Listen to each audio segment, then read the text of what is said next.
இந்த கதையை படிச்சு முடிக்கும் போது நான் கண்ணீரோட தாங்க முடிச்சேன். நீங்களும் முழுசா கேளுங்களேன். இந்த 2 பேருக்குமே வயசு 70 இருக்கும். தள்ளாடி தள்ளாடி நடந்து போயிட்டு இருக்காங்க. எங்க போறாங்கன்னு பார்த்தாக்கா ஹாஸ்பிட்டலுக்குங்க. என்ன ஆச்சுனாக்கா அந்த பாட்டிக்கு உடம்பு சரியில்லையா. அந்த பாட்டியோட கையை பிடிச்சிக்கிட்டு இவர் பொறுமையா நடந்து போயிட்டு இருக்காரு.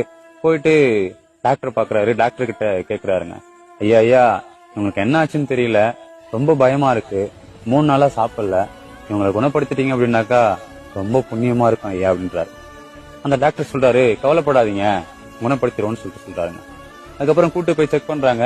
அவங்களுக்கு சுகரு, கொலஸ்ட்ரால், பிபி எதுவுமே இல்லைங்க, நார்மலா இருக்கிறாங்க.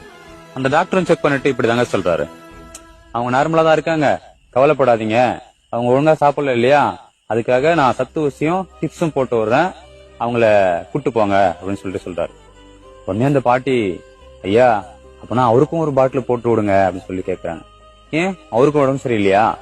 இல்ல ஐயா, நான் 3 நாளா சாப்பிடல இல்லையா, அதனால அந்த கிழவனும் 3 நாளா சாப்பிடல, அதுதான் சொல்றேன் அப்படின்னு சொல்ல டாக்டருக்கு ஒரு மாதிரி ஆயிடுச்சுங்க.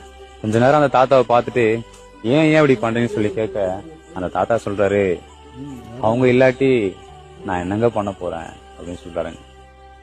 இந்த காதல் எந்த வயசுமே விட்டு வைக்க மாட்டதில்ல.